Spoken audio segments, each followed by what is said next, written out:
Hello students, good afternoon everyone. Welcome to Sri Raj Lakshmi Royal Academy of Science Vita. सगळ्यांचं स्वागत आहे. बघा काल सगळ्यांनी न्यूज पाहिलेली आहेच.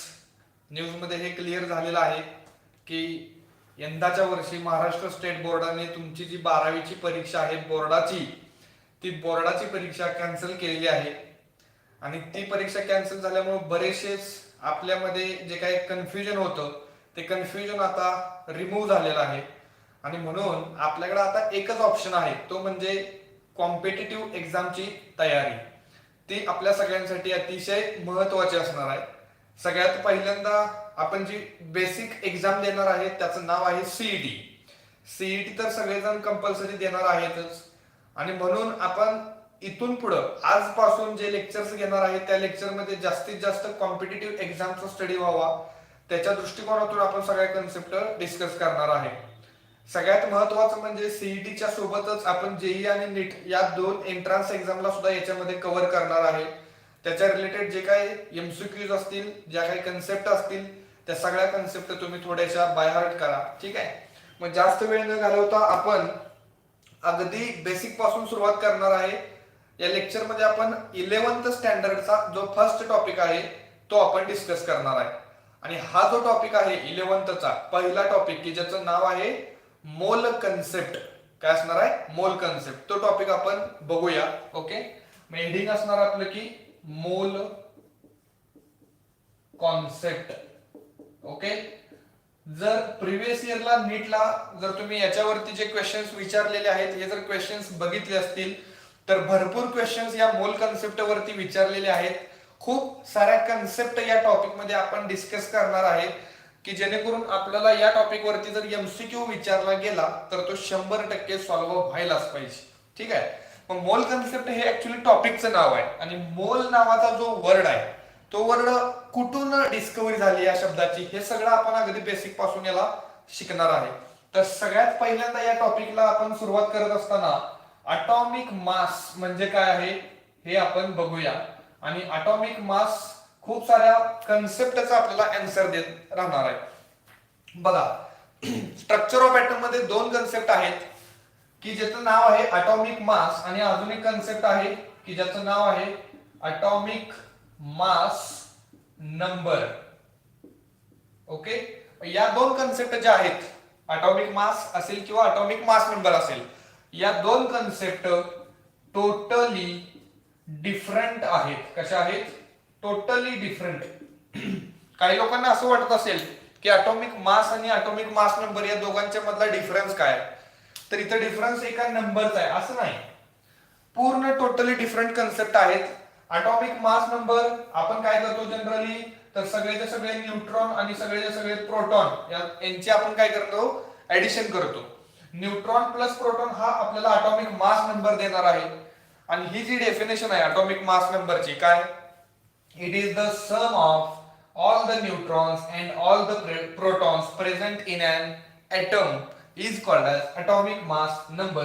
ही डेफिनेशन या अटॉमिक मास साठी अप्लाय करायची नाही. ही डेफिनेशन इथं थोडीशी डिफरंट आहे. मग काय डिफरंट आहे डेफिनेशन मध्ये ते बघूया. ठीक आहे. तर जनरली अटॉमिक मास म्हणजे काय असणार आहे, एका सिंगल लाईन मध्ये जर सांगायचं असेल तर इथे लिहिणार मी mass of single atom. Okay. एका सिंगल एटमचं जे मास असणार आहे त्याला आपण म्हणतो अटॉमिक मास. मग याच्या पुढे गेलो तर आपल्याला सांगायचं आहे की it is difficult to calculate mass of single atom. Okay. म्हणजे काय लाईन सांगते बघा, इट इज डिफिकल्ट म्हणजे हे सोपं नाही. काय? It is difficult to calculate single एटमचं मास. म्हणजे एका सिंगल एटमचं जे मास असणार आहे ते कॅल्क्युलेट करणं हे थोडंसं डिफिकल्ट आहे. का डिफिकल्ट आहे बघा, 2020च्या जगामध्ये आपल्याकडे इन्स्ट्रुमेंट अवेलेबल आहेत, मॉडर्न इन्स्ट्रुमेंट अवेलेबल आहेत की ज्या इन्स्ट्रुमेंटच्या मदतीनं आपण एका सिंगल एटमचं मास कॅल्क्युलेट करू शकतोय.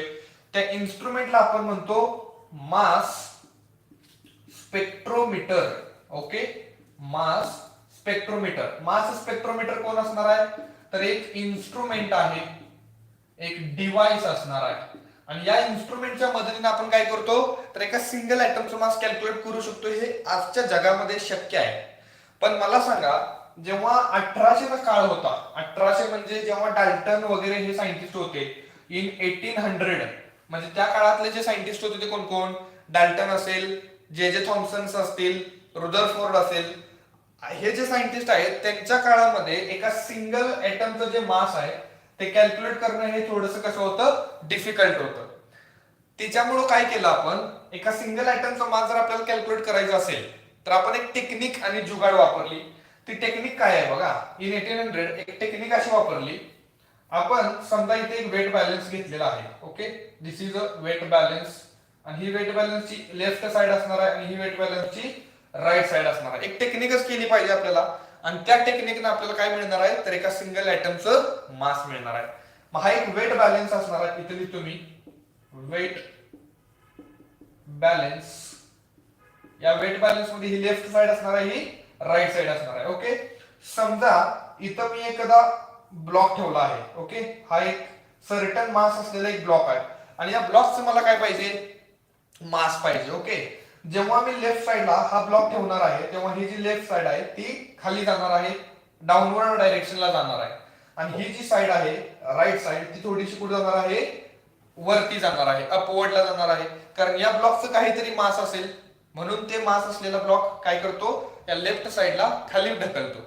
आणि ही जी दुसरी बाजू आहे ती कुठे जाणार आहे, तर वरती जाणार आहे. या ब्लॉकचं जर मास पाहिजे असेल तर आपण काय करायचं बघा, इथं मी काय करणार आहे, एक सिलेंडर ठेवणार आहे. ओके, काय ठेवणार आहे, एक सिलेंडर. जसं की इथं मी ठेवतो बघा, हा कोण असणार आहे, एक सिलेंडर असणार आहे. आणि आपण असं समजूया की हा जो सिलेंडर आहे याचं जे मास आहे ते आहे 1 किलोग्रॅम.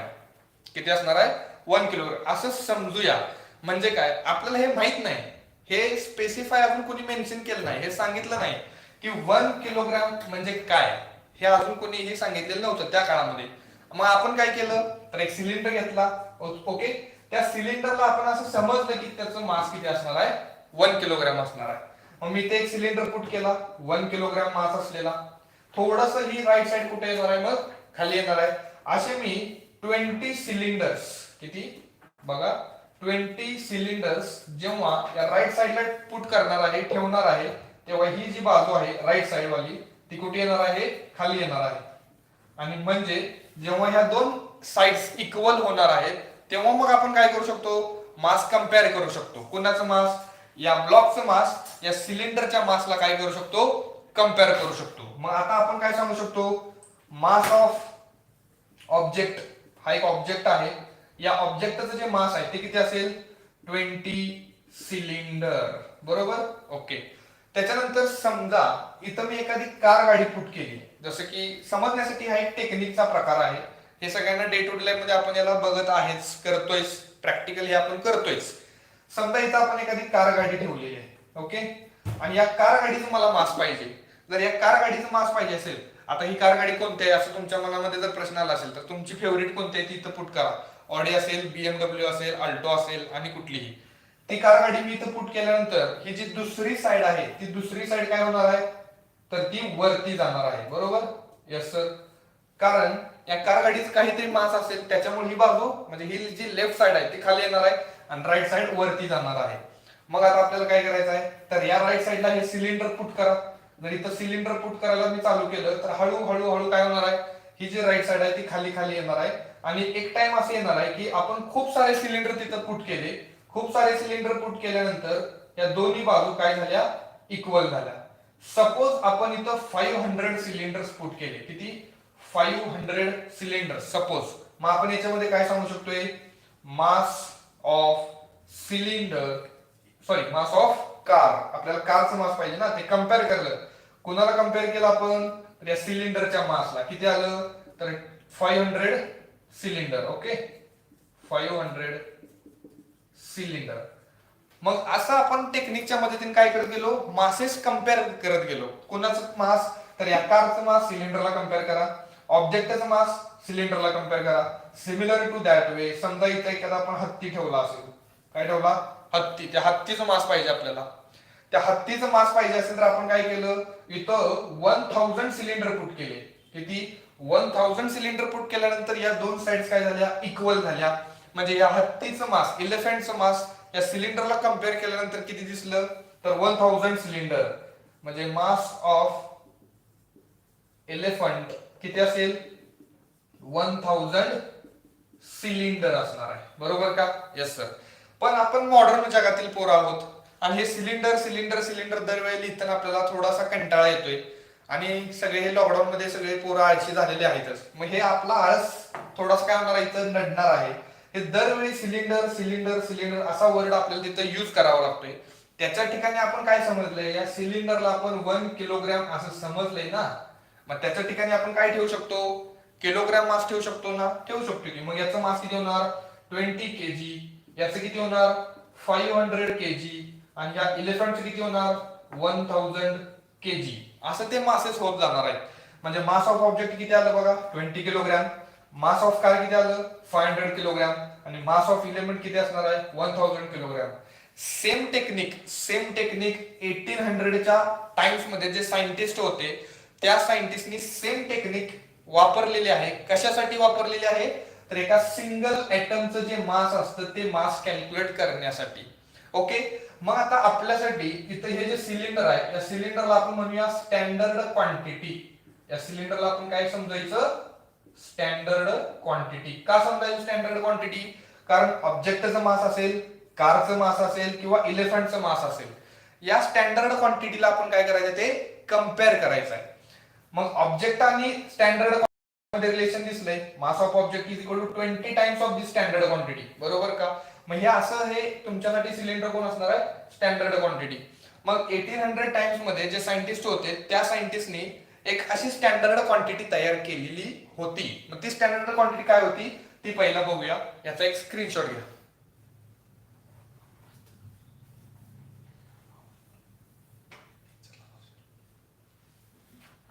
हा, तर याच्यामध्ये आता सगळ्यात महत्वाची गोष्ट आहे, तर 1800 टाइम्स मध्ये जी स्टँडर्ड क्वांटिटी तयार केली गेली ती काय आहे, ती आपल्यासाठी खूप महत्वाची आहे. हे टेक्निक तर आपल्याला समजलेलं आहेच. तर बघा, स्टँडर्ड क्वांटिटी. आणि ही स्टँडर्ड क्वांटिटी कशासाठी, तर एका सिंगल ऍटमचं जे मास आहे कॅल्क्युलेट करण्यासाठी. तर ती काय आहे बघा, आपण जेव्हा स्टँडर्ड क्वांटिटी इथं सिलेक्ट करणार आहे, तेव्हा कार्बनची मदत घेणार आहे. कुणाची मदत घेणार आहे, कार्बनची. आणि कार्बनचे हा जो इलेमेंट आहे, तर त्या कार्बन नावाच्या इलेमेंटचे 3 आयसोटोप्स आहेत. ओके. कोणते कोणते आयसोटोप्स आहे सांगा, सी सी सी. इथं 6 असेल, 6 आणि 6. अटॉमिक नंबर तर सेम असणार आहे आयसोटोप मध्ये. इथं 12 असेल, इथं 13 असेल, इथं 14 असणार आहे. बरोबर का? म्हणजे हे तुमचे आयसोटोप्स आहेत.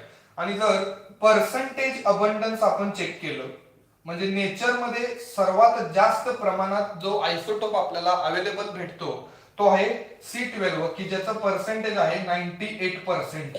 98% नेचर मध्ये हा जो C12 वाला कार्बन आहे तो अवेलेबल आहे. आणि म्हणून 1800 टाइम्स मध्ये जे सायंटिस्ट होते, त्यांनी स्टँडर्ड क्वांटिटी तयार करत असताना कार्बन 12 ची मदत घेतलेली आहे. कोणाची, शॉर्ट मध्ये त्याला आपण C12 लिहूया. ओके. म्हणजे हा 12 नावाचा जो आयसोटोप आहे, याची त्यांनी काय घेतली, हेल्प घेतली. याच्यामध्ये इलेक्ट्रॉन किती असतील, प्रोटॉन किती असतील आणि न्यूट्रॉन किती असतील, जरा सांगा मला.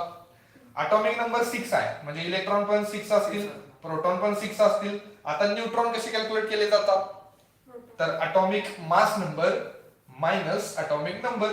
12 मायनस 6, तर न्यूट्रॉन पण किती असतील, 6 असतील. ओके. याच्यामध्ये ही थोडीशी इन्फॉर्मेशन आपल्याला अवेलेबल माहित होतीच. मग स्टँडर्ड क्वांटिटी मध्ये सगळ्यात महत्वाचं काय आहे, तर कोणता आयसोटोप वापरलेला आहे, तर कार्बनचा 12 नावाचा आयसोटोप, की ज्याच्यामध्ये इलेक्ट्रॉन 6, प्रोटॉन 6 आणि न्यूट्रॉन पण 6 आहेत. ओके. या C12 चा एक सिंगल ऍटम घेतला आणि त्याचं जे मास आहे ते मास म्हणजे कसं लिहिणार मी, मास ऑफ 1 C12 ऍटम. म्हणजे कार्बन 12 चा जो आयसोटोप आहे त्याचा ऍटम घेतला, पण किती ऍटम घेतला, 1 ऍटम. ओके. कार्बन 12 चा एक ऍटम घेतला, त्याचं जे मास आहे ते मास, त्या मासला डिवाइडेड बाय 12 करा. त्या मासला काय करा, डिवाइडेड बाय 12. आणि ही तुमची काय असणार आहे बाळांनो, तर ही आहे स्टँडर्ड क्वांटिटी. ओके.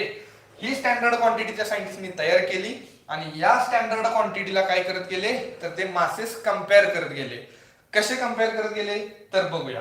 मग त्याच्यासाठी पहिल्यांदा काय करायचं बघा, ही जी स्टँडर्ड क्वांटिटी आहे ती आपण आपला जो वेट बॅलन्स आहे त्याच्या एका साईडला ठेवूया आणि ज्या ॲटमचं मास तुम्हाला माहित करून घ्यायचं आहे त्याचा आपण काय करूया मास कॅल्क्युलेट करूया. Suppose mass of one oxygen atom, ऑक्सिजनच्या एका सिंगल ॲटमचं मास किती आहे हे आपल्याला कॅल्क्युलेट करायचं आहे. Yes sir. मग ते कॅल्क्युलेट करायचं असेल तर कसं करणार तर बघा थोडंसं आपली टेक्निक वापरूया. काय टेक्निक आहे बघा, तर आपण पहिल्यांदा एक वेट बॅलन्स घेणार. हा एक वेट बॅलन्स असेल आणि ह्या वेट बॅलन्स मध्ये ही तुमची लेफ्ट साइड असणार आहे आणि ही तुमची राईट साइड असणार आहे. बरोबर. तुम्हाला मास कुणाचं पाहिजे तर ऑक्सिजनच्या एका सिंगल ॲटमचं मास पाहिजे. पण ज्या ॲटमचं मास पाहिजे त्याला इथं लेफ्टला पुट केला मी. सपोज दिस इज द ऑक्सिजनचा एक सिंगल ॲटम. हा कोण असणार आहे ऑक्सिजनचा एक सिंगल ॲटम असणार आहे. आणि जेव्हा ऑक्सिजनचा एक सिंगल ॲटम आपण लेफ्ट साइडला पुट करणार आहे तेव्हा ही साइड कुठे येणार आहे नेहमीप्रमाणे खाली येणार आहे आणि ही साइड कुठे जाणार आहे नेहमीप्रमाणे ऑब्विसली वरती जाणार आहे. कारण आपल्याला माहित आहे ऑक्सिजनचा एक ॲटम थोडासा हेवी असणार आहे. ओके, जड असणार आहे. कारण ऑक्सिजनच्या सिंगल ॲटम मध्ये इलेक्ट्रॉन्स असणार आहेत, प्रोटॉन्स असणार आहेत, न्यूट्रॉन्स असणार आहेत आणि प्रोटॉन आणि न्यूट्रॉन मुळे हा जो ऑक्सिजनचा ॲटम आहे तो थोडासा हेवी होणार आहे. ही जी दुसरी साइड आहे ती थोडीशी वरती जाणार आहे.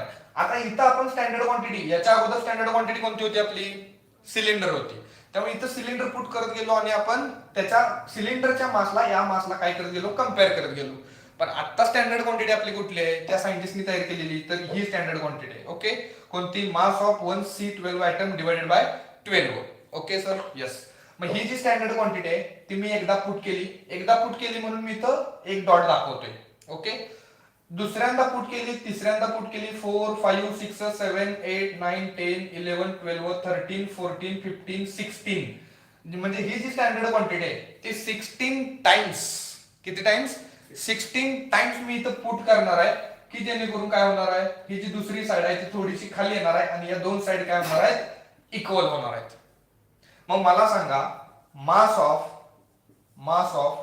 वन ऑक्सिजन ॲटम, ऑक्सिजनचा एका सिंगल ॲटमचं मास किती असणार आहे तर या स्टँडर्ड क्वांटिटीला तुम्ही 16 टाइम्स ने इथं पुट केलं तर तुम्हाला एका सिंगल ऑक्सिजन ॲटमचं मास कॅल्क्युलेट होणार आहे. मग आपण इथे असली बघा 16 टाइम्स मास ऑफ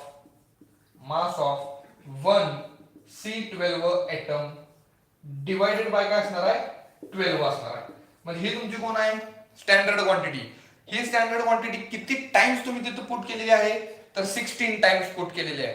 आणि मग 16 टाइम्स पुट केल्यानंतर ऑक्सिजनचा एक ॲटमचं तुम्हाला मास भेटणार आहे. म्हणजे ह्या दोन साइड काय होणार आहेत इक्वल होणार आहेत. तसंच समजा नायट्रोजनच्या एका सिंगल ॲटमचं तुम्हाला मास पाहिजे. कोणाचा मास पाहिजे नायट्रोजनच्या एका सिंगल ॲटम्स. तर मी ऑक्सिजनचा ॲटम इथून रिमूव्ह केला आणि इथं मी समजा हा स्क्वेअर दाखवलाय, हा तुमचा नायट्रोजनचा ॲटम आहे असं समजा. मग याचा मास पाहिजे असेल तर थोडंच काय होणार ही लेफ्ट साइड खाली येणार, राईट साइड कुठे जाणार वरती जाणार. राईट साइड वरती गेल्यानंतर आपण काय करायला पाहिजे तर इथं स्टँडर्ड क्वांटिटी पुट करायला सुरुवात करूया. मी एकदा स्टँडर्ड क्वांटिटी ठेवली, थोडीशी ती साइड खाली आली, दुसऱ्यांदा ठेवली 3, 4, 5, 6, 7, 8, 9, 10, 11, 12, 13 आणि 14. मी जेव्हा 14 टाइम्स स्टँडर्ड क्वांटिटी इथं पुट करणार आहे तेव्हा ही जी राईट साइड आहे ती या लेफ्ट साइडला काय होणार आहे बॅलन्स होणार आहे. म्हणजे नायट्रोजनच्या ॲटमचं जे मास आहे ते आता कम्पेअर करा. कुणाला कम्पेअर तर या स्टँडर्ड क्वांटिटीला की जे किती टाइम्स न हेवी असणार आहे तर आता मला असं दिसलं 14 टाइम्स न ते हेवी आहे. म्हणजे इथे लिहिणार मी mass of one nitrogen atom की जे किती असणार 14 into mass of 1C12 atom divided by काय 12 असणार आहे. बरोबर. म्हणजे ऑक्सिजनचा एक ॲटम 16 टाइम्स न हेवी होता कोणापेक्षा तर या स्टँडर्ड क्वांटिटी पेक्षा. नायट्रोजनचा एक सिंगल ॲटम हेवी आहे किती टाइम्स न 14 टाइम्स न हेवी आहे. Okay sir, yes. आता ऑक्सिजनच्या एका ॲटमचं मास कॅल्क्युलेट केलं, नायट्रोजनचा पण केलं. सर मला हायड्रोजनचं कॅल्क्युलेट करून दाखवा. करूया. कसं करायचं तर तुम्हीच मला त्याची टेक्निक सांगा. तर आपण काय करणार आहे तर समजा इथं ही जी लेफ्ट साइड आहे इथं आपण हायड्रोजनचा एक सिंगल ॲटम ठेवलेला आहे. अगदी स्मॉल दाखवलेला आहे कारण हायड्रोजन सगळ्यांना माहिती आहे हायड्रोजनचा ॲटम अगदी स्मॉल असतो. मग हायड्रोजनच्या एका ॲटमचं जर मास तुम्हाला पाहिजे असेल तर मी इथे लिहिणार असं mass of one hydrogen atom is equal to काय केलं पाहिजे, जेव्हा हायड्रोजनचा ऍटम इथं पुट केला तेव्हा ही जी राईट साइड आहे ती थोडीशी वरती गेली. मग इथं आपण स्टँडर्ड क्वांटिटी पुट करूया. समजा मी एकदा स्टँडर्ड क्वांटिटी पुट केली, एकदा स्टँडर्ड क्वांटिटी पुट केली लगेच आपल्या लक्षात आलं की ह्या स्टँडर्ड क्वांटिटी मध्ये लेफ्ट साइड आणि राईट साइड काय झाली, इक्वल झाली. म्हणजे काय झालं बघा, हायड्रोजनच्या एका आयटमचं मास हे स्टँडर्ड क्वांटिटीच्या बरोबर आहे. म्हणजे काय, तर जेव्हा फक्त एकदा स्टँडर्ड क्वांटिटी पुट केली तेव्हा ते मास काय झालं, म्हणजे left side right side equal झाली. म्हणजे mass of one hydrogen atom is equal to 1 into काय केलं पाहिजे, mass of one C12 atom divided by काय असणार आहे, 12 असणार आहे. ओके. मग नेहमीप्रमाणे परत आपल्या माइंड मध्ये परत एक गोंधळ सुरू झाला. कोणता गोंधळ, सर हे सारखं आपल्याला लिहावं लागतंय. कोण काय लिहावं लागतंय, मास of one C12 atom divided by 12. हे खूप मोठं वर्डिंग आहे, ते आपल्याला दरवेळी लिहावं लागतंय. नेहमीप्रमाणे सांगत आलोय की आपण मॉडर्न जगातील पोर आहे, आळशी पोर आहे, आणि म्हणून हे सगळं आपला आळस इथं नडणार आहे. आणि त्याच्यासाठी काय केलं पाहिजे, हे जे मास of one C12 atom divide by 12 ह्याला शॉर्ट मध्ये काय लिहू शकतोय का, तर 100% लिहू शकतोय.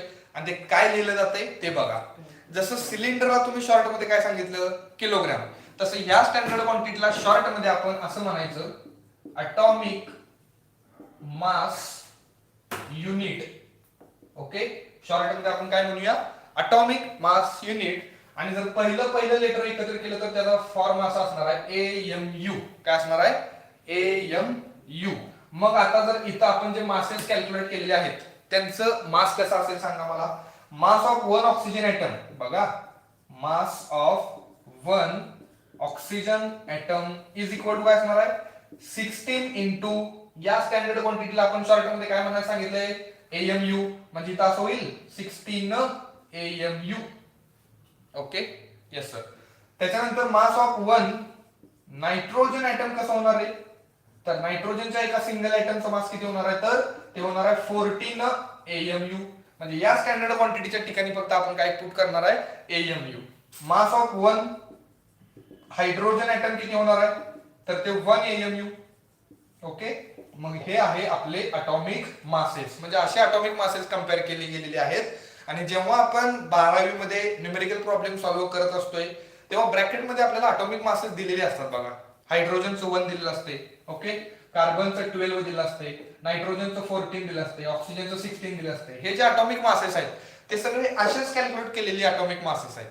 कसे, तर या ऍटमचं मास, ज्याचं तुम्हाला मास पाहिजे ते मास काय केलं, कम्पेअर केलं. कुणाला कम्पेअर केलं, तर स्टँडर्ड क्वांटिटीला. स्टँडर्ड क्वांटिटी म्हणजे mass of one C12 atom divided by 12 की ज्याला आपण शॉर्ट मध्ये AMU म्हणलंय. मग या आयटमला आपण स्टँडर्ड क्वांटिटीच्या मासला कम्पेअर करूया. आणि म्हणूनच या अटॉमिक मासला तुम्ही रिलेटिव्ह अटॉमिक मास सुद्धा म्हणायचं. काय म्हणायचं, रिलेटिव्ह अटॉमिक मास. रिलेटिव्हचा अर्थ काय, तर रिलेटिव्ह म्हणजे दुसऱ्या कुणाला तर कम्पेअर केलेला आहे आपण. कुणाला, तर या मासला, mass of one C12 atom divided by 12 याला कम्पेअर करून आपण जे मास कॅल्क्युलेट केलंय म्हणून तुम्ही त्याला म्हणायचे रिलेटिव्ह अटॉमिक मास आहे. आणि शॉर्ट मध्ये आपण आता मग मला सांगा, ऑक्सिजनच्या एका सिंगल आयटमचा मास पाहिजे असेल तर ते किती आलं, 16 AMU. मग ही जी कन्सेप्ट आहे AMU means atomic mass unit, याला अजून एक नाव आहे और unified mass. Unified mass short मध्ये आपण त्याला कॅपिटल यू न पण रिप्रेझेंट करू शकतोय. मग ऑक्सिजनच्या सिंगल आयटमचं मास 16 AMU पण लिहा किंवा 16 U लिहिलं तरी चालणार आहे. परत नायट्रोजनचं 14 AMU च्या ठिकाणी 14 U लिहा आणि हायड्रोजनच्या 1 AMU च्या ठिकाणी फक्त 1 U असं जरी लिहिलं तरी ते करेक्ट आहे. Okay sir, yes. आता मला सांगा, अटॉमिक मास युनिट किंवा युनिफाईड मास हे कन्सेप्ट कुणाला ऍप्लिकेबल आहे, applicable for only single atom. कोणासाठी असणार आहे ते, सिंगल एटमचं जे मास आहे, एका सिंगल एटमचं मास ते आपण AMU मध्ये सांगतो. मग AMU नावाचं जे काय मास आहे ते शॉर्ट क्वांटिटीचं मास असणार आहे का खूप साऱ्या क्वांटिटी एकत्र केल्यात, अगदी स्मॉल क्वांटिटी आहे. म्हणजे एका सिंगल एटम साठी तुम्ही ते सगळं बोलायचं आहे. ओके, हे एकदा लिहून घ्या, नंतर थोडंसं पुढे जाऊया.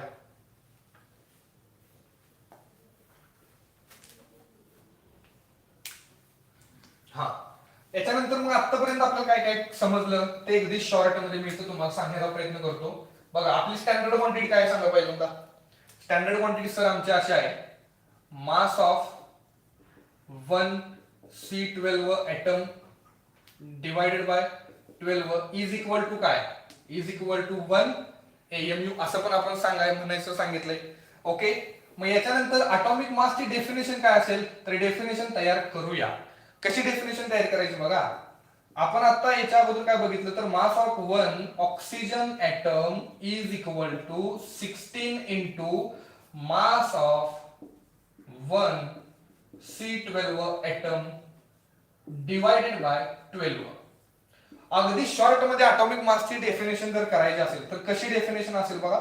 थोडीशी डेफिनेशन वेगळ्या पद्धतीने करावी लागणार आहे आपल्याला. काय बघा, तर अटॉमिक मास हा एक नंबर आहे. जसं की इथं 16 हा एक नंबर आहे की. जसं की नायट्रोजन साठी तुम्ही किती बघितलं, तर 14 इंटू आपली ही स्टँडर्ड क्वांटिटी असं बघितलं ना तुम्ही. ओके, मग अटॉमिक मास काय असणार आहे, तर एक नंबर असणार आहे. तो नंबर तुम्हाला काय सांगणार आहे, तर तो नंबर असं आपल्याला इन्फॉर्मेशन देणार आहे की ऑक्सिजनचा एक ऍटम या स्टँडर्ड क्वांटिटी पेक्षा किती टाइम्स न हेवी आहे. परत एकदा रिपीट करतो बघा. अटॉमिक मास कोण असणार आहे, एक नंबर की जो आपल्याला काय सांगतो, ऑक्सिजनचा एक ऍटम या स्टँडर्ड क्वांटिटी पेक्षा किती टाइम्स न हेवी आहे. किती टाइम्स न हेवी आहे, 16 टाइम्स न. नायट्रोजनचा एक सिंगल ऍटम त्या स्टँडर्ड क्वांटिटीच्या किती टाइम्स न हेवी आहे, 14 टाइम्स. म्हणजे जेव्हा स्टँडर्ड क्वांटिटी 14 टाइम्स मध्ये आपण तिथं पुट करतो तेव्हा त्या दोन्ही साइड काय होतात, इक्वल होतात. आणि म्हणूनच याची डेफिनेशन आपण अशी करणार आहे, atomic mass is defined as it is the number, जसे की 16 असेल, 14 असेल, it is the number which tells that, की जो काय सांगतो, which tells that how many times mass of an single atom is heavier than mass of 1 C12 atom divided by 12. I hope तुम्हाला हे समजलं असेल. डेफिनेशन किती सिंपल आहे बघा. इट इज द नंबर, एक नंबर आहे, विच टेल्स दॅट, की जो सांगतो, काय सांगतो, हाऊ मेनी टाइम्स, किती टाइम्स न, मास ऑफ वन सिंगल आयटम, जसे की ऑक्सिजनचा एक सिंगल आयटम असेल, नायट्रोजनचा एक सिंगल आयटम असेल, तो हेवी आहे. कुणापेक्षा हेवी, तर या स्टँडर्ड क्वांटिटी पेक्षा हेवी आहे. मग ही तुमची अटॉमिक मासची डेफिनेशन आहे. आणि कशा पद्धतीने अटॉमिक मासेस आपण कॅल्क्युलेट केले हे तुम्हाला इथं सांगितलेलं आहे. आता एक क्वेश्चन आपल्या माइंड मध्ये येणार आहे की मोल कन्सेप्ट मध्ये आपण सुरुवातीला मोल हा जो वर्ड आहे त्याची डिस्कवरी कुठून झाली ते बघूया. अटॉमिक मास बद्दल आपण इथे इन्फॉर्मेशन घेतलेली आहे. आता पुढचा एक क्वेश्चन असा असेल, काय क्वेश्चन आहे बघा. क्वेश्चनच्या अगोदर एक हेडिंग असेल तुम्ही, डिस्कवरी ऑफ मोल. म्हणजे हा जो मोल नावाचा वर्ड आहे तो कसा डिस्कवर झाला तो बघूया. मग त्या काळात जे सायंटिस्ट होते त्यांच्या माइंड मध्ये एक क्वेश्चन आला. काय क्वेश्चन आहे बघा. क्वेश्चन असा आहे, how many atoms of carbon are present in 12 gram of carbon.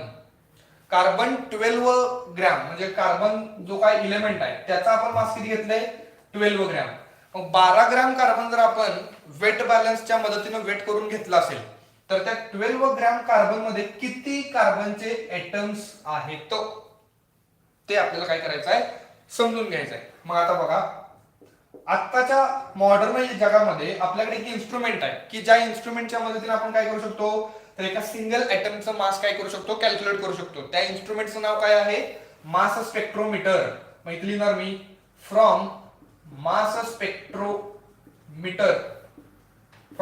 Spectrometer काय असेल बघा, mass of 1 C12 atom, carbon 12 चा जो आयसोटोप आहे त्याच्या सिंगल एटमचं जे मास आहे ते आहे 1.99 into 10⁻⁻23 ग्रॅम. हे थोडंसं आपल्याला इथं पाठ करावं लागणार आहे, हे थोडंसं इथं लक्षात ठेवावं लागणार आहे. आणि ही व्हॅल्यू कुठून आली असणार आहे, तर मास स्पेक्ट्रोमीटर नावाचं एक इन्स्ट्रुमेंट आहे. जेव्हा बीएससी थर्ड इयरला तुम्ही जाशीला तेव्हा तिथं तुम्हाला ते शिकवलं जातं की कसं मास ते कॅल्क्युलेट केलं जातं. या मास स्पेक्ट्रोमीटर नावाच्या इन्स्ट्रुमेंटच्या मदतीने आपण काय केलं, C12 चा एक सिंगल ऍटम, वन ऍटम बरं का, एक सिंगल ऍटम घेतला, त्याचं मास किती आलं बघा, 1.99 इंटू 10⁻23 ग्रॅम, म्हणजे की जे व्हेरी व्हेरी व्हेरी स्मॉल आहे, -23 म्हणजे खूपच कमी आहे. एका सिंगल ऍटमचं मास तेवढं असतेच. मग आपण आता थोडंसं प्रॅक्टिकली घेऊया, समजून घेऊया. काय बघा, 1.99 इंटू 10⁻23 ग्रॅम एवढं मास असले तर आपण काय सांगतो, एवढं मास म्हणजे 1 ऍटम ऑफ कार्बन असं असेल का? Yes sir. म्हणजे कार्बनचा एक ऍटम जर आपण घेतला तर त्याचं मास एवढं भरणार आहे. Yes sir. मग देअरफॉर इन 1 ग्रॅम, जर मास आपण 1 ग्रॅम घेतला असेल, किती ग्रॅम घेतला असेल, 1 ग्रॅम, तर 1 ग्रॅम मास मध्ये कार्बनचे किती ऍटम्स असतील बघा. 1.99 इंटू 10⁻23 ग्रॅम म्हणजे 1 ऍटम आहे. मग 1 ग्रॅम साठी किती, तर असे येईल ते 1 atom of carbon divided by काय होणार, डिवाइडेड बाय 1.99 इंटू 10⁻23 ग्रॅम. कळलं नाही कळलं? म्हणजे मी थोडक्यात काय केलंय, दोन्ही साईडला, लेफ्ट साइड आणि राईट साइडला, दोन्ही साईडला या नंबरने डिवाइड केलं. जर या नंबरने डिवाइड केलं तर इथे लेफ्ट साइडला किती राहणार आहे, 1 ग्रॅम राहणार आहे, आणि हा नंबर तिकडे काय केला, डिवाइड राहिला. क्वेश्चन काय आहे, how many atoms of carbon are present in 12 gram. 1 gram मध्ये किती ऍटम्स आहेत, तर एवढे. 12 ग्रॅम मध्ये किती आहेत सांगा. देअरफॉर इन 12 ग्रॅम, जेव्हा ह्या 1 ग्रॅमला मी 12 ने मल्टिप्लाय केलं तेव्हा 12 ग्रॅम भेटणार. मग 12 ग्रॅम साठी किती केलं पाहिजे, तर 1 ऍटम ऑफ कार्बन इनटू काय केलं पाहिजे, 12 केलं पाहिजे, डिवाइडेड बाय काय होणार, 1.99 into 10⁻23 gram. Yes sir. Okay. मग याच्यामध्ये थोडंसं पुढे जाऊया. काय करावं लागेल बघा, 12 ग्रॅम मध्ये किती ऍटम्स आहेत तर त्याचे आता हे आपल्याला आन्सर देणार आहे. कसं देणार आहे बघा, थोडंसं वरती लिहूया. हा बघा, थोडंसं 12 इंटू 1 ऍटम ऑफ कार्बन म्हणजे काय होणार, is equal to 12 atoms of carbon असं लिहितो मी. 12 इंटू 1 ऍटम, आता 12 ऍटम असतील का ऍटम्स असतील, 12 atoms of carbon divided by 1.99 ला मी अप्रॉक्सिमेटली किती लिहिणार, 2 लिहिलं. इंटू पुढे किती असणार आहे, 10⁻23 ग्रॅम असणार आहे. Okay, 10⁻23 gram. हे ग्रॅम तात्पुरतं मी रिमूव्ह केलं. आता इज इक्वल टू साइन कसं असेल बघा, इज इक्वल टू, इथं जर आपण डिवायडेशन केलं तर इथं 6 होणार आहे, म्हणजे 6 इंटू, आणि डिनॉमिनेटरला 10⁻23 आहे ते वरती गेलं तर ते 10⁻23 होणार पॉझिटिव्ह मध्ये, आणि पुढे येणार आहे ऍटम्स ऑफ कार्बन, आणि इकडे लेफ्ट साइडला काय आहे, तर 12 ग्रॅम. म्हणजे काय आपल्याला समजलं बघा, जर कार्बन आपण 12 ग्रॅम घेतला, किती ग्रॅम, 12 ग्रॅम, तर त्याच्यामध्ये कार्बनचे किती ऍटम्स आहेत, तर ते ऍटम्स म्हणजे आहेत 6 इंटू 10⁻23 ऍटम्स, आणि या नंबरलाच आपण म्हणायचं मोल. किती मोल, 1 मोल. ओके, आणि इथून डिस्कवरी झालेली आहे कुणाची, मोल कन्सेप्टची. मग कशी मोल कन्सेप्टची डिस्कवरी झाली, तर सगळ्यात महत्वाचं आपण पहिल्यांदा काय केलं, तर 12 ग्रॅम कार्बन घेतला, त्या 12 ग्रॅम कार्बन मध्ये कार्बनचे किती ऍटम्स आहेत हे फाइंड आउट केले. किती ऍटम्स आले, 6 इंटू 10⁻23. अप्रॉक्सिमेटली जर हे करेक्ट जर बघितलं तर त्याचा आन्सर आहे 6.022 इंटू 10⁻23. ओके, आणि या नंबरलाच आपण काय म्हणतो, 1 मोल. 1 मोल म्हणजे काय असणार आहे, it is the collection of 6.022 into 10⁻23. सगळ्यात महत्वाची एक इन्फॉर्मेशन आपल्याला काय भेटली, असली ना मी, in 12 gram of carbon there are 6.022 into 10⁻23 atoms are present. Okay, yes sir. याच्यानंतर मग आपण हे मोल कन्सेप्टची डिस्कवरी कशी झाली ते बघूया. आता आपण याच्यानंतर काय करूया, जे ॲटॉमिक मास युनिट आहे त्याची व्हॅल्यू चेक करूया. म्हणजे हेडिंग काय असेल पुढचं, डिस्कवरी वगैरे बघितली. डिस्कवरी बघितल्यानंतर हेडिंग काय बघा, value of standard quantity. Okay, standard क्वांटिटीची काय व्हॅल्यू आहे ती थोडीशी बघूया. हे तुम्ही लिहून घेतलं असतील. हा,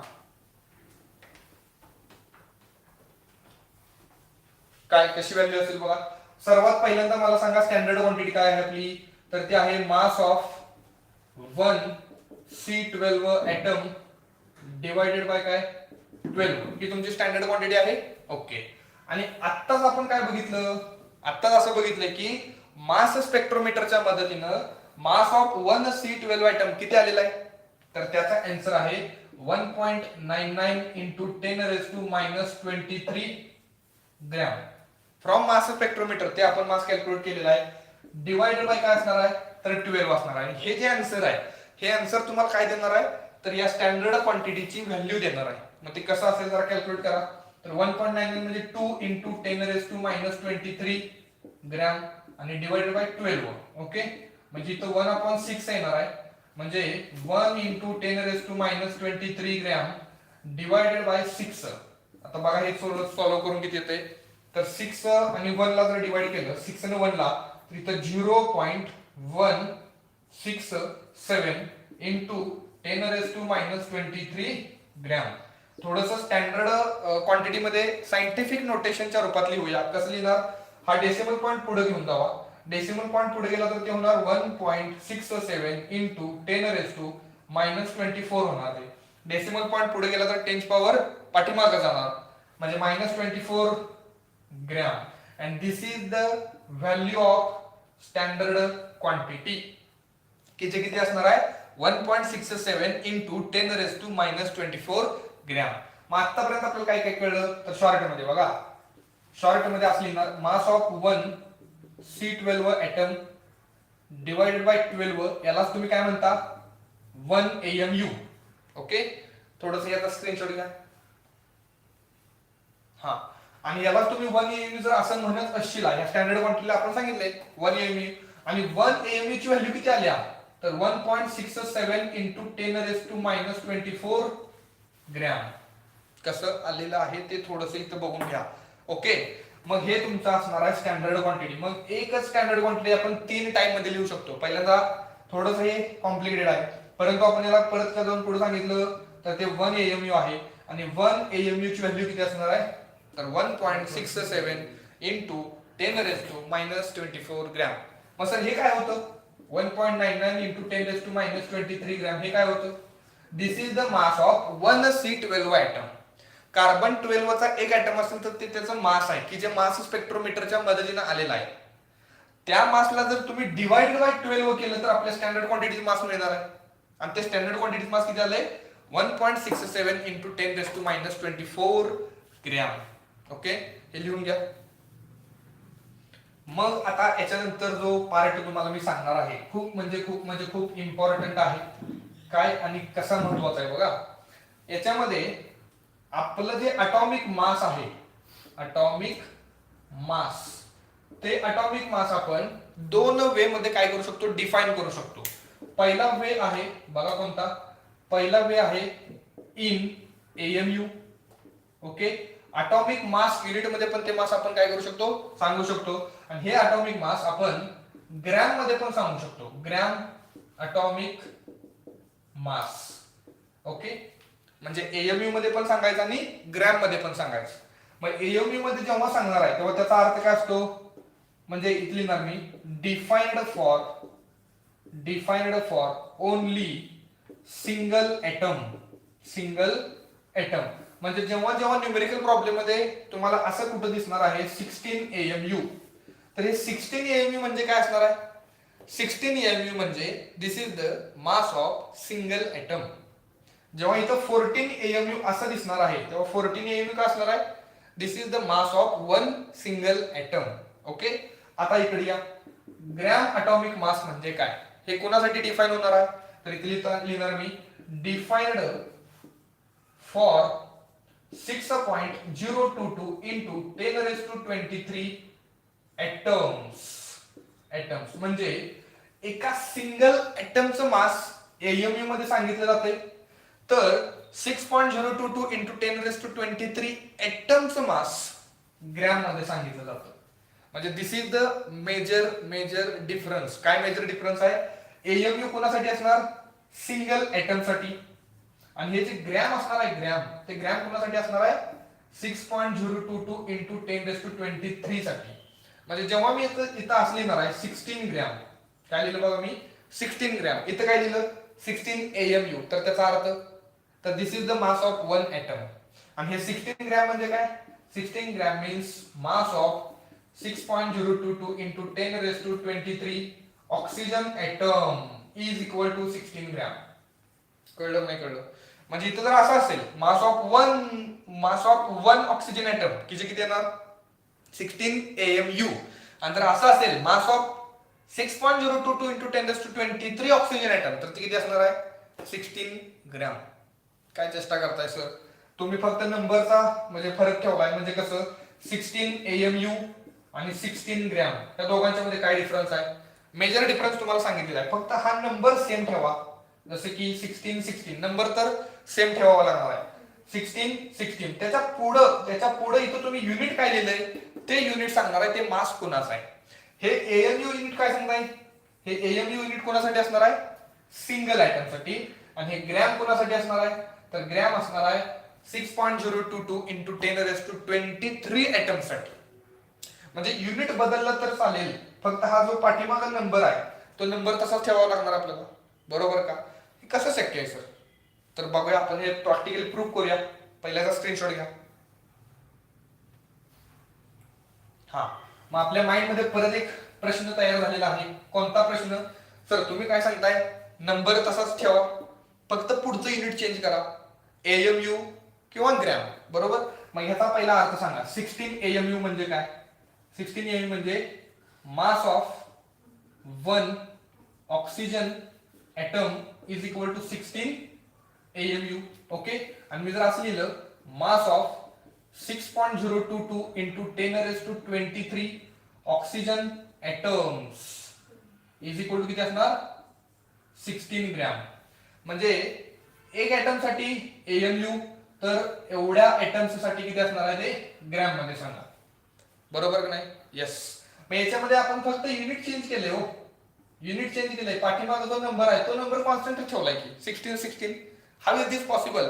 everything is possible in chemistry. कसं आहे बघा, इथं मी असं लिहिणार आहे mass of one oxygen atom की जे किती आहे 16 AMU.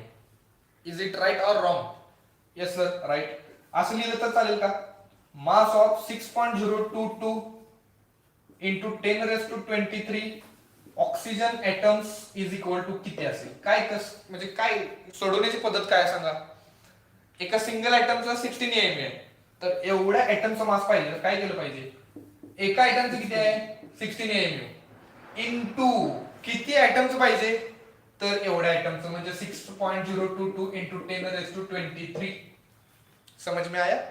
एका सिंगलचं किती आहे 16 AMU, तुम्हाला किती ॲटम्स पाहिजे, तर एवढे ॲटम्स पाहिजे, म्हणजे 6.022 into 10 raised to 23 oxygen atoms पाहिजे. काय केलं पाहिजे, एका सिंगल ॲटमच्या मासला या नंबरने मल्टिप्लाय करूया नाही, म्हणजे तुम्हाला एवढा सगळ्या ॲटमचं मास कॅल्क्युलेट होणार आहे. ते सॉल्व्ह करूया, चला सॉल्व्ह करा. आत्ताच आपण बघितले 1 AMU ची व्हॅल्यू की जी ग्रॅम मध्ये किती असते बोला, 1 AMU in gram. Very good.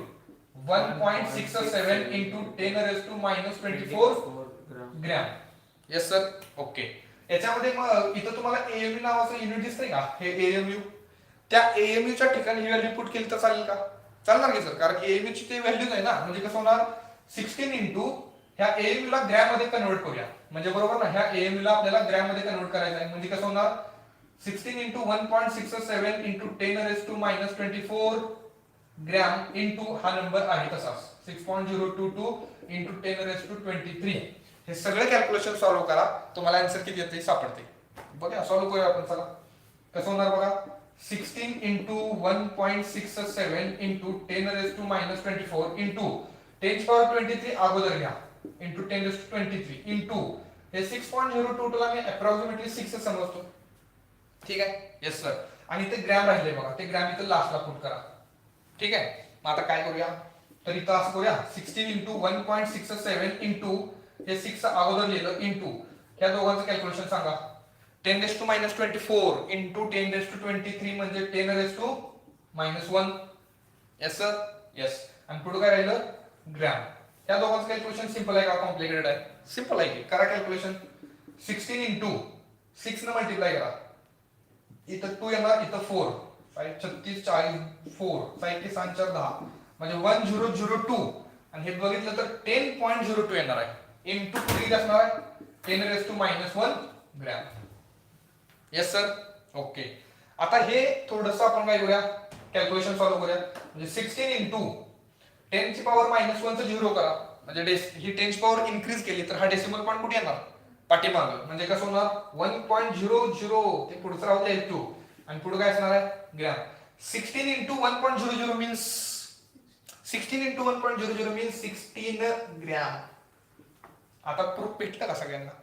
काय प्रूफ, ह्याच्या मदतीने आपण म्हणजे काय सिद्ध केलं तर बघा, एका सिंगल ऍटमचं मास तुम्ही ऑक्सिजनचं किती लिहिणार 16 AMU, पण जर 6.022 इंटू 10⁻23 ऍटमचं मास पाहिजे असेल तर नंबर तोच ठेवा.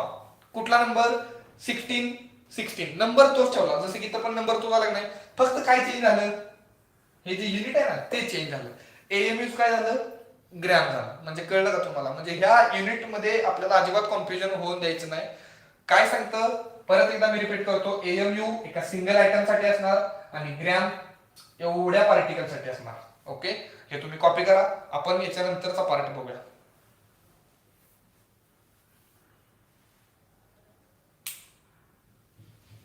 ओके, आता डिस्कवरी ऑफ मोल बघितलेलं आहेच. काय असतं मोल, तर आता सध्या आता सुरुवात करूया मोल कन्सेप्टला. बेसिक पॉइंट, मोल कन्सेप्ट याची डेफिनेशन अगदी शॉर्ट मध्ये आपण बघितली. काय तर collection of, it is the collection of 6.022 into 10⁻23 particles असं लिहितो मी. and these particles may be atoms, ions, electrons, protons, neutrons and molecules. म्हणजे हे पार्टिकल्स कुणीही असू शकते, बरोबर. मग हे कलेक्शन आहे. काय मोल कन्सेप्ट काय असणार आहे, कलेक्शन. कुणाचं कलेक्शन तर atoms, ions, electron, proton, neutron, molecules. पण किती पार्टिकल आपण घेणार आहे 6.022 इंटू 10⁻23 पार्टिकल. सपोज मी तुम्हाला असं सांगितलं 1 dozen. What is the meaning of 1 dozen? 1 dozen is the collection of 12 particles. बरोबर का? 1 dozen काय असणार आहे, collection of 12 particles. Similar to that way, जर मोल म्हणजे काय, 1 मोल म्हणजे काय असणार, 1 मोल म्हणजे 6.022 इंटू 10⁻23 आणि या नंबरला आपण ॲव्होगॅड्रो नंबर सुद्धा म्हणतो. काय म्हणतो, ॲव्होगॅड्रो नंबर. आणि तो कशाने रिप्रेझेंट केला जातो, capital N capital A. Capital N capital A ने त्याला रिप्रेझेंट करा. ठीक आहे. आता या मोल कन्सेप्टची जी पॉवर आहे, पॉवर म्हणजे अशी पॉवर नव्हे 10 ची पॉवर जी असते ती पॉवर नाही, मराठीमध्ये त्याला ताकद म्हणू आपण.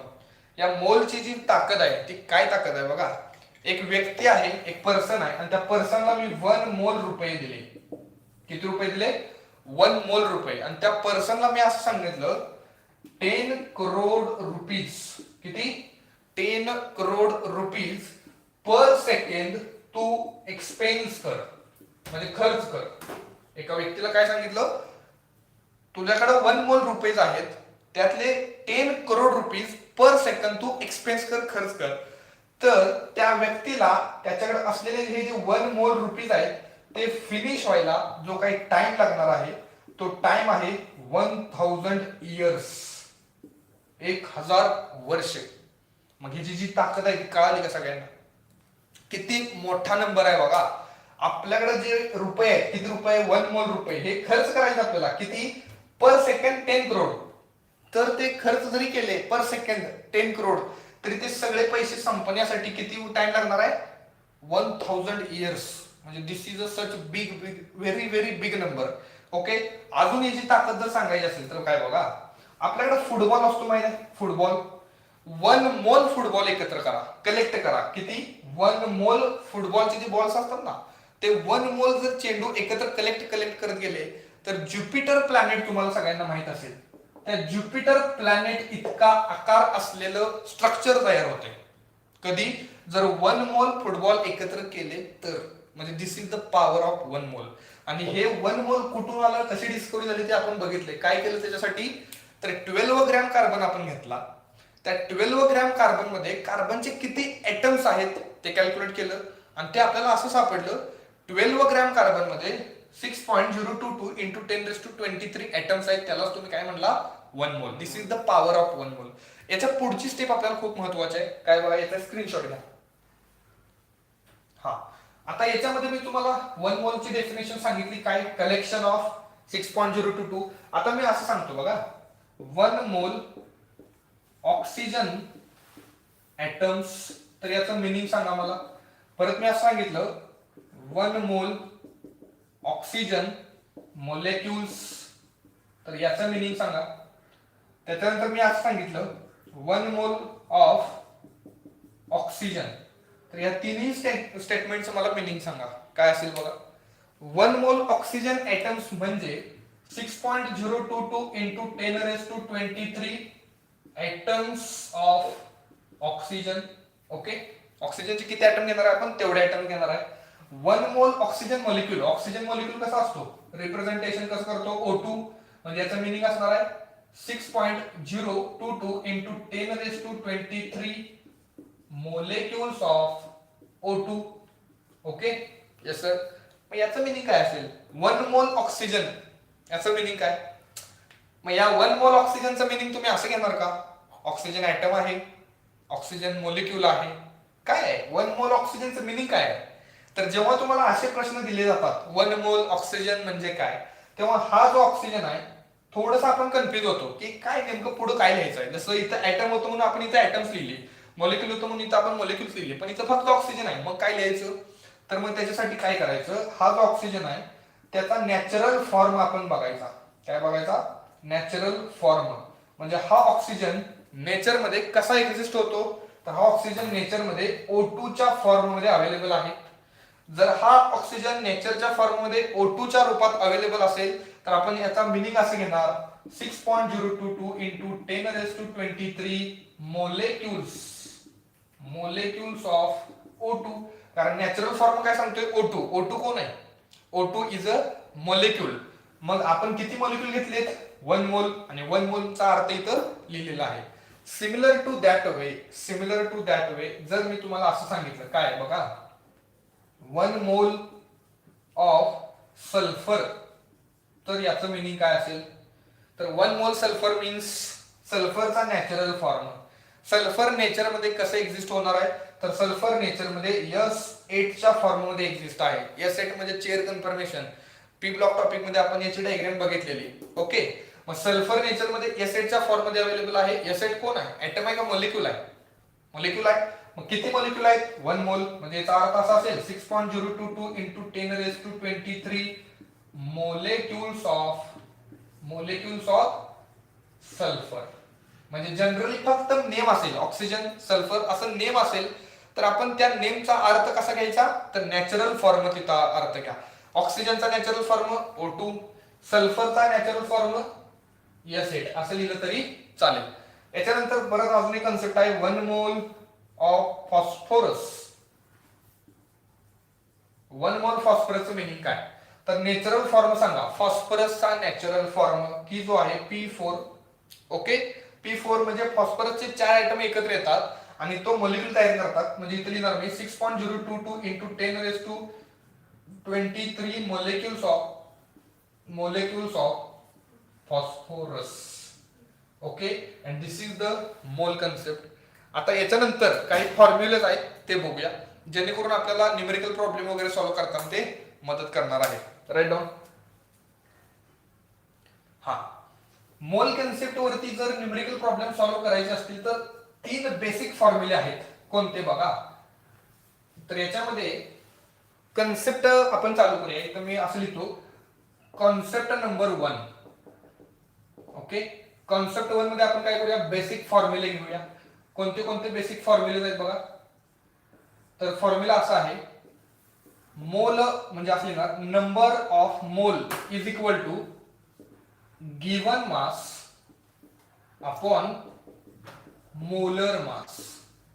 आता मोलर मास म्हणजे 1 मोलचं मास, आणि 1 मोलचं जे काय मास असणार आहे ते ग्रॅम मध्ये सांगतो आपण. ओके, हे तुमचा पहिला फॉर्म्युला आहे. दुसरा फॉर्म्युला आहे given number of particles, given a number of particles divided by 6.022 into 10 raised to 23.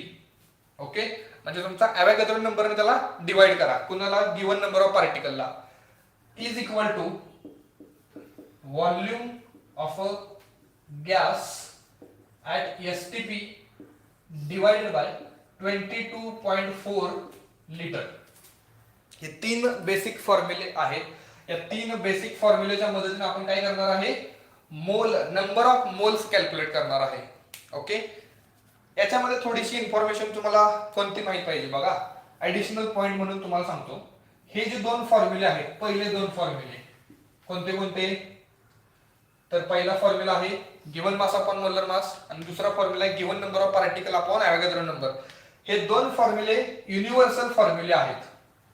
Universal फॉर्म्युले, सर युनिव्हर्सल फॉर्म्युले म्हणजे काय, हे जे फॉर्म्युले आहेत, जर सबस्टन्स सॉलिड स्टेट मध्ये असेल तर त्या सबस्टन्स साठी फॉर्म्युला आपण यूज करू शकतो. जर सबस्टन्स लिक्विड फॉर्म मध्ये असेल तर त्या लिक्विड फॉर्म मध्ये असलेल्या पदार्थासाठी हे फॉर्म्युले अप्लाय करू शकता. आणि जर पदार्थ गॅसियस स्टेट मध्ये असेल तर त्या पदार्थासाठी सुद्धा हे फॉर्म्युले अप्लाय करू शकतो. म्हणजे सॉलिड, लिक्विड, गॅसियस या तीनही फॉर्मसाठी आपण हे 2 फॉर्म्युले अप्लाय करू शकतो आणि म्हणून त्यांना युनिव्हर्सल फॉर्म्युले सुद्धा म्हटलं जाते. पण हा जो फॉर्म्युला आहे कोणता, volume of gas at STP divided by 22.4 litre, हा एक स्पेशल फॉर्म्युला आहे. स्पेशल फॉर्म्युला, कसला स्पेशल फॉर्म्युला, तर हा फॉर्म्युला कुणासाठी अप्लाय आहे, लिहिणार मी, applicable only for gases. Applicable only for gases म्हणजे जे सबस्टन्स फक्त आणि फक्त गॅसियस स्टेट मध्ये अवेलेबल आहेत त्याच सबस्टन्ससाठी आपण हा फक्त फॉर्म्युला वापरायचा. पदार्थ सॉलिड, लिक्विड असेल तर त्याच्यासाठी हे 2 वापरले तर चालतात, पण स्पेशली गॅसेस साठी हा फॉर्म्युला वापरायचा. कोणता, volume of gas divided by 22.4 litre. But हा फॉर्म्युला वापरत असताना तुम्हाला कंडिशनचं फक्त थोडंसं ध्यान ठेवायचं आहे. कंडिशन इथं कोणती वापरलेली आहे बघा, एसटीपी. 2 टाईपच्या कंडिशन्स असतात, एक असते एसटीपी आणि एक असते NTP. STP means standard temperature pressure. Okay, STP means standard temperature pressure. आता एनटीपी म्हणजे काय बघा, एनटीपीचा लॉंग फॉर्म असा आहे, नॉर्मल टेम्परेचर प्रेशर. मग सर या दोघांचा डिफरन्स काय, तर बघा स्टँडर्ड टेम्परेचर म्हणजे टेम्परेचर आहे 0 डिग्री सेल्सिअस आणि प्रेशर असतो 1 atm. म्हणजे जेव्हा टेम्परेचर 0 डिग्री असणार किंवा प्रेशर 1 atm असेल तेव्हा ती कंडिशन म्हणजे तुमची स्टँडर्ड कंडिशन. जेव्हा टेम्परेचर 25 डिग्री सेल्सिअस असणार आहे, रूम टेम्परेचर ज्याला आपण म्हणू, आणि प्रेशर 1 atm असणार आहे, ती कंडिशन म्हणजे नॉर्मल टेम्परेचर प्रेशर. ओके, मग सपोज एक गॅस आहे, तो एसटीपी कंडिशनला आहे, गॅस ऍट एसटीपी म्हणजे 0 डिग्री आणि प्रेशर 1 atm ला आहे, तर त्या गॅसचं जे 1 मोल गॅस असतो, म्हणजे बघा 1 मोल गॅस ऍट एसटीपी म्हणजे तो जो गॅस आहे त्या गॅसचे किती मोलिक्युल घेतलेत आपण, 1 मोल. मग तो 1 मोल गॅस असेल, स्टँडर्ड टेम्परेचर प्रेशर कंडिशन असेल, तर त्याचं जे व्हॉल्यूम आहे ते असणार आहे 22.4 लिटर. काय केलं, स्टँडर्ड टेम्परेचर प्रेशरला 1 मोल गॅस की ज्याचं व्हॉल्यूम किती असणार आहे अवेलेबल 22.4 लिटर, आणि 1 मोल gas at NTP normal temperature pressure म्हणजे टेम्परेचर आपण 0चं इन्क्रीज केलं, 0चं 25 केलं म्हणजे नॉर्मल टेम्परेचर प्रेशर या कंडिशनला आणलो, तर तिथं या गॅसचं व्हॉल्यूम असतं 24.6 लिटर. म्हणजे व्हॉल्यूम, आता बघा आपण 4 शिकलोय, टेम्परेचर इन्क्रीज झालं तर व्हॉल्यूम पण इन्क्रीज होणार आहे.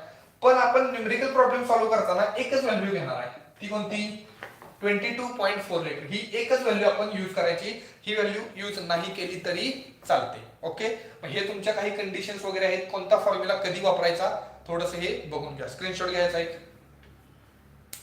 हा, कॉन्सेप्ट 1 मध्येच अजून एक फॉर्म्युला आहे, कोणासाठी, स्पेशली गॅसेससाठी. बघा आता काही लोकांच्या मनामध्ये प्रश्न असा आला असेल, सर इथं युनिव्हर्सल फॉर्म्युलामध्ये हे 2 फॉर्म्युले सॉलिड साठी, लिक्विड साठी, गॅस साठी आहेतच की, मग गॅससाठी हे दोन फॉर्म्युला आहेत. तर तुम्ही असं का सांगितलं इथं स्पेशल फॉर्म्युला गॅससाठी? तर जनरली गॅस एसटीपी ला असेल तरच हा फॉर्म्युला वापरायचा, स्टँडर्ड टेम्परेचर प्रेशरला असेल तरच. पण एक गॅस आहे की जो एसटीपी ला नाही, म्हणजे लिहिणार मी when gas at non STP condition. कोणत्या condition? Non STP, non standard temperature pressure कंडिशनला एखादा गॅस अवेलेबल असेल तर त्याच्यासाठी इक्वेशन कसं असतं बघा, PV is equal to NRT. हे आयडियल गॅस इक्वेशन आहे, थोडंसं पुढच्या टॉपिक मध्ये आहे पण इथं आपल्याला माहित असं पाहिजे. PV is equal to NRT या आयडियल गॅस इक्वेशन प्रमाणे एन म्हणजे काय?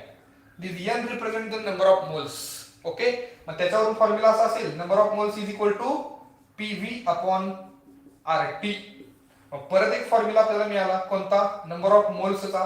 ऑलरेडी 4 आपल्याकडे 3 अवेलेबल आहेतच, पण अजून एक फॉर्म्युला आपल्याला भेटला.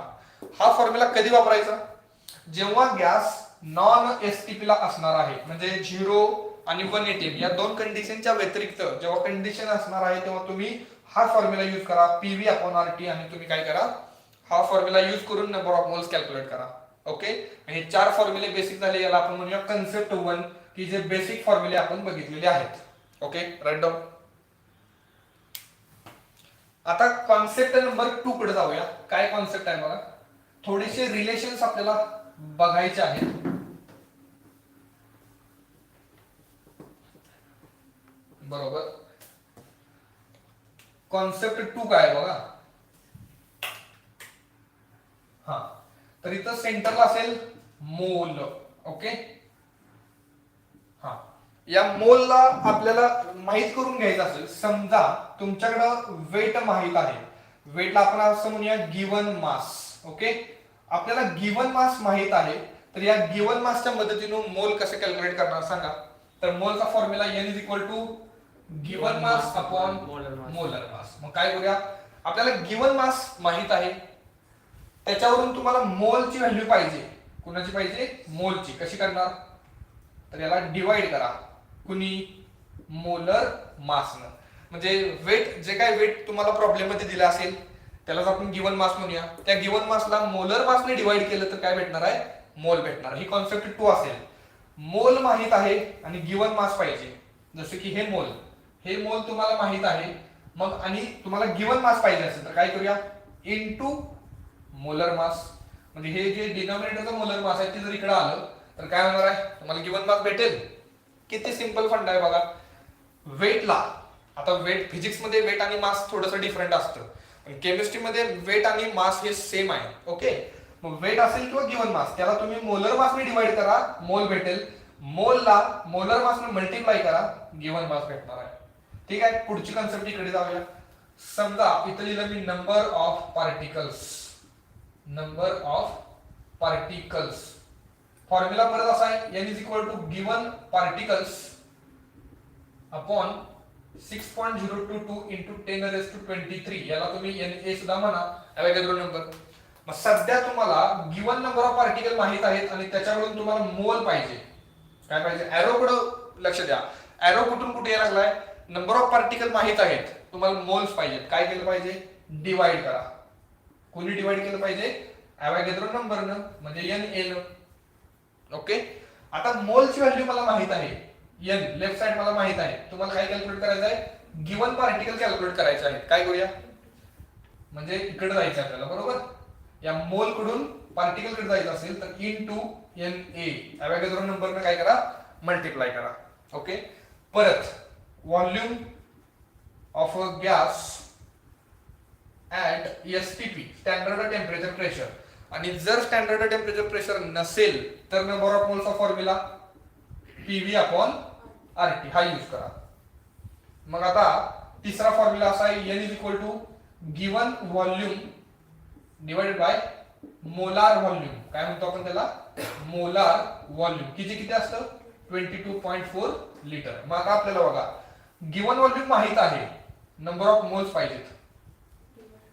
मग काय करूया, डिवाइडेड बाय 22.4 लिटर असं म्हणूया. 22.4 लिटरने डिवाइड करा, मोल भेटणार आहे. मोल माहित आहेत, given number of particle calculate करायचे, तर काय करूया, इनटू 22.4 लिटर. हे 3 बेसिक फॉर्म्युले आपल्याला माहित असणं गरजेचं आहे. आता हे 3 फॉर्म्युले कसे वापरायचे बघा. गिवन मास वरून मोल पाहिजे असतील तर इथं काय करणार, डिवाइड बाय मोलर मास. हा चार्ट एकदा बाहेर करून घ्या. कोणताही प्रश्न तुम्हाला जमणार नाही असं होणारच नाही, सगळे प्रश्न तुमच्याकडून सॉल्व्ह होतील. फक्त हा चार्ट महत्वाचा आहे. ही कॉन्सेप्ट 2 आहे आपली. याच्यानंतरची कॉन्सेप्ट तर लयच महत्वाची आहे, हे लिहून घ्या. हा, कॉन्सेप्ट नंबर 3 काय आहे बघा. कॉन्सेप्ट नंबर 3, बेसिक फॉर्म्युले अजून मिळवायला लागलेलो आपण आहे. न्यूमेरिकल प्रॉब्लेम तर अजून कोणतेही इथं स्टार्टिंग केलेलं नाही. एकदा कन्सेप्ट स्ट्रॉंग असेल तर मग प्रॉब्लेम आपल्याला पटपट सॉल्व्ह होणार आहे. काय कन्सेप्ट आहे बघा. तर ती कन्सेप्ट अशी आहे, 3 फॉर्म्युले आपल्याकडे आहेत. Number of moles is equal to, पहिला formula given mass upon molar mass. Okay. दुसरा फॉर्म्युला काय आहे, इथं पुढे लिहितो मी, given number of particles divided by 6.022 into 10 raised to 23. आणि तिसरा फॉर्म्युला आहे given volume of a gas at STP, विसरायचं नाही, डिवाइडेड बाय 22.4 लिटर. हे 3 फॉर्म्युले एकत्र मी असे का लिहून घेतले तर आता बघा, हे मी रफ केलं तरी चालेल का, चालणार की. म्हणजे नंबर ऑफ मोल्स कॅल्क्युलेट करायचं तर हे रिलेशन आपल्याला माहित असणं गरजेचं आहे. Yes sir. मग याची मदत आपल्याला कशी होणार आहे, या इक्वेशनची मदत कशी होणार आहे तर बघा, तुम्हाला गिवन नंबर ऑफ पार्टिकल दिलेले आहेत. काय दिलेले आहेत, गिवन नंबर ऑफ पार्टिकल, आणि विचारलेला आहे गिवन मास. म्हणजे या दोघांना रिलेट केले. जर या दोघांना रिलेट केला असेल तर या दोघांना इथं घ्या आणि त्याच्यावरून तुम्ही क्रॉस मल्टिप्लाय करून तुम्ही कॅल्क्युलेट करू शकताय. तुम्हाला पार्टिकलची संख्या दिलेली आहे आणि कॅल्क्युलेट व्हॉल्यूम, त्या गॅसचं व्हॉल्यूम किती असेल. सपोज मी जर असं सांगितलं तुम्हाला की 3 into 10 raised to 23 पार्टिकल्स आहेत. How many particles are there, 3 into 10 raised to 23 particles तिथं आहेत. तर एवढ्या पार्टिकलचं व्हॉल्यूम किती आहे ते कॅल्क्युलेट करायचं आहे. मग काय करूया, या 2 पार्टिकलला म्हणजे ह्या 2 रिलेशनला एकत्र करा. कसं करणार, तात्पुरते याला बाजूला ठेवा. मग गिवन नंबर ऑफ पार्टिकलची संख्या ठेवा, 3 into 10 raised to 23 particles divided by काय होणार, हा नंबर म्हणजे 6.0 ला मी 6 into 10 raised to 23 घेतलं, is equal to given volume divided by 22.4 litre. Okay. Particle इथले पार्टिकल कॅन्सल होणार, 10 ची पॉवर 23, 23 कॅन्सल, हे 1/2 येणार. ओके. क्रॉस मल्टिप्लाय करा आणि मग भेटणार तुम्हाला 2 into given volume is equal to 22.4 litre. म्हणजे given volume of gas 22.4 litre divide by 2, 11.2 litre. म्हणजे हे रिलेशन काय महत्वाचं आहे तर यामध्ये कधी कधी काय केलं जातं तर 2 कुठले पण फॉर्म्युले तुम्हाला रिलेट करायचे असतात. गिवन पार्टिकल म्हणून तुम्हाला व्हॉल्यूम पण कॅल्क्युलेट करता आलं पाहिजे, किंवा गॅसचं व्हॉल्यूम दिलंय, let's say 11.2 litre CO2 gas आहे. ओके. किती, 11.2 लिटर कार्बन डायऑक्साइड गॅस असेल तर तिथं त्या कार्बन डायऑक्साइड गॅसचं मास किती असेल. म्हणजे तुम्हाला काय कॅल्क्युलेट करायचं आहे, गिवन मास. मग कोणता फॉर्म्युला कलेक्ट करूया, पहिलं रिलेशन आणि तिसरं रिलेशन एकत्र करूया. कसं येते बघा, याचा स्क्रीनशॉट घ्या पहिला. हा, मग पहिलं आणि 3 नंबरचा जो फॉर्म्युला तो थोडंसं जर एकत्र केला तर कसं होणार बघा. गिवन मास आपल्याला कॅल्क्युलेट करायचा आहे, मोलर मास. CO2 चा मोलर मास सगळ्यांना माहित असतं, किती असतं, कार्बनचं 12 आणि ऑक्सिजनचं 16 into 2 म्हणजे हे होणार 44 ग्रॅम. ग्रॅम लिहिलं याचा अर्थ काय, परत एकदा, अटॉमिक मास मध्ये 2 युनिट्स असतात, AMU आणि ग्रॅम. ग्रॅम लिहिलं याचा अर्थ ते 6.022 into 10 raised to 23 च मास आहे.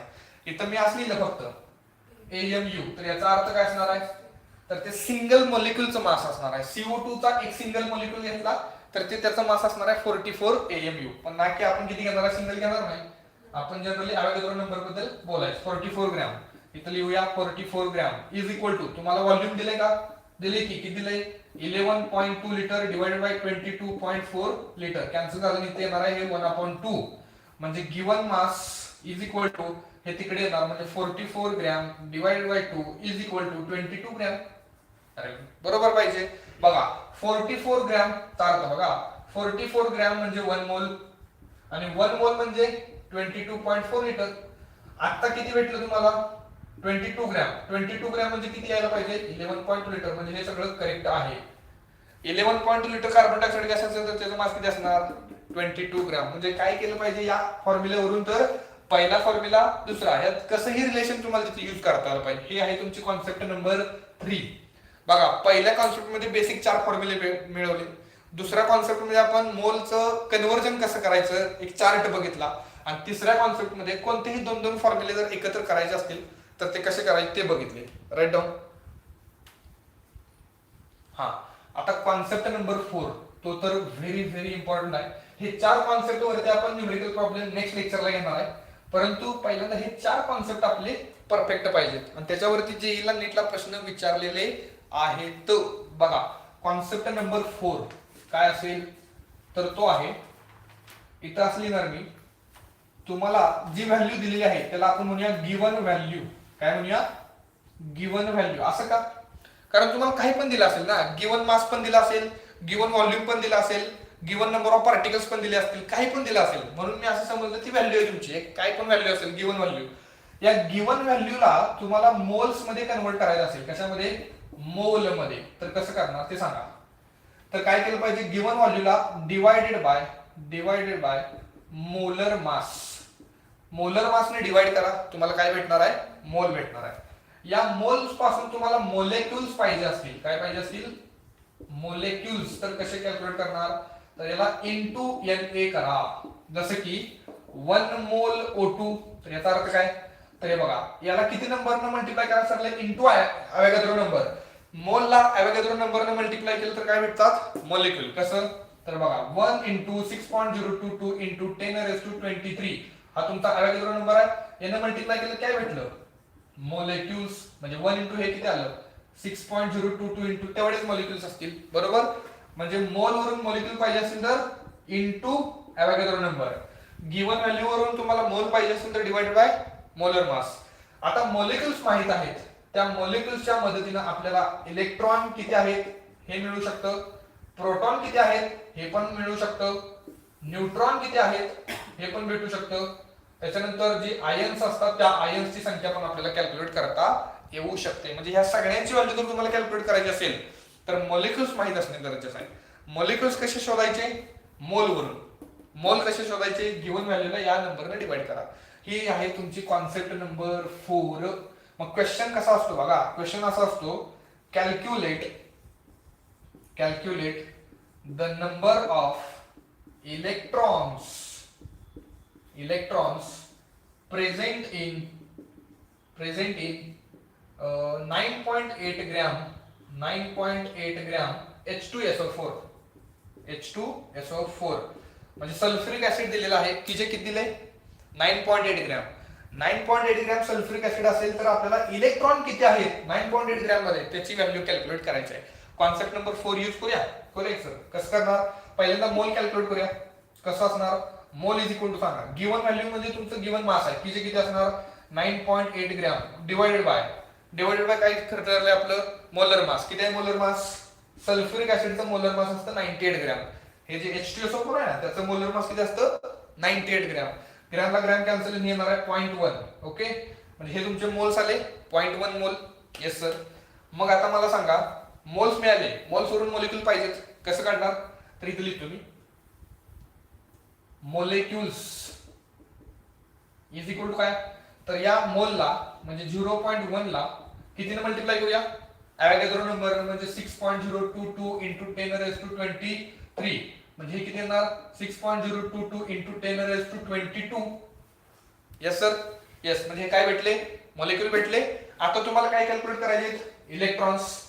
कसं इलेक्ट्रॉन काढणार? तर बघा, इन 1 मोलेक्युल ऑफ H2SO4 चा एक सिंगल मोलेक्युल असेल तर त्याच्यामध्ये इलेक्ट्रॉन्स किती आहेत मोजा. तर ऍटम सांगा कोणाचे किती आहेत? हायड्रोजनचे 2, सल्फरचा 1 आणि ऑक्सिजनचे 4. 1 2 3 आणि 4. सांगा टोटल इलेक्ट्रॉन्स किती आहेत? आता इलेक्ट्रॉनची संख्या म्हणजे ॲटॉमिक नंबर असतो ना. मग हायड्रोजनचा ॲटॉमिक नंबर किती आहे? 1 प्लस या हायड्रोजनसाठी 1 प्लस सल्फरचा असतो 16 प्लस ऑक्सिजनचे 4 आहेत म्हणजे यांचा 8 इंटू 4 केलं पाहिजे. इज इक्वल टू किती येते बघा. हे तुमचे इलेक्ट्रॉन्स आले, पण ते इलेक्ट्रॉन्स कुठले इलेक्ट्रॉन्स असतील? 1 मॉलिक्यूल मध्ये सल्फ्युरिक ऍसिडचा एक सिंगल मॉलिक्यूल असेल तर किती इलेक्ट्रॉन्स आहेत तर ते बघा.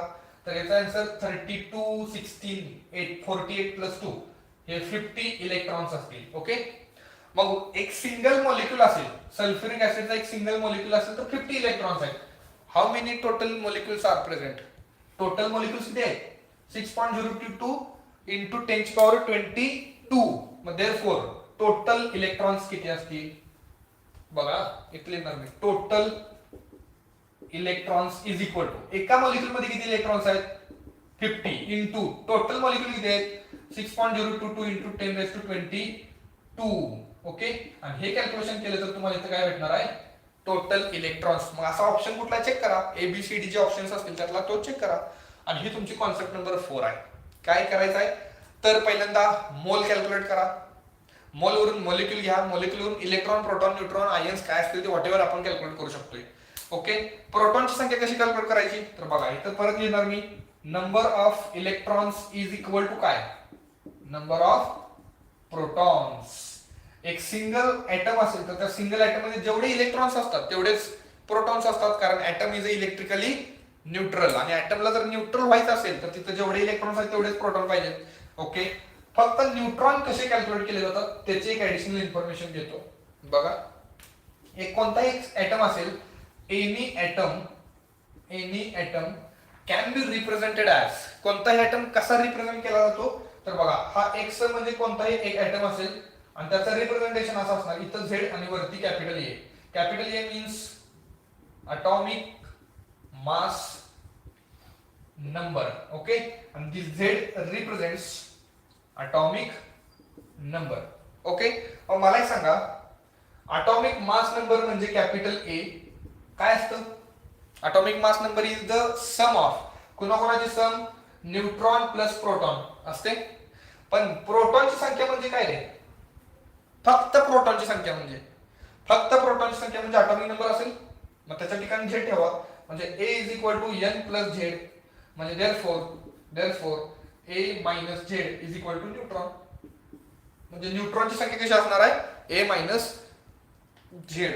अटॉमिक मास नंबर मधून अटॉमिक नंबर जर सबट्रॅक्ट केला तर काय भेटणार आहे? न्यूट्रॉन्स भेटणार आहेत. ओके, मग ह्या 4 कॉन्सेप्ट आज चांगल्या परफेक्ट करा.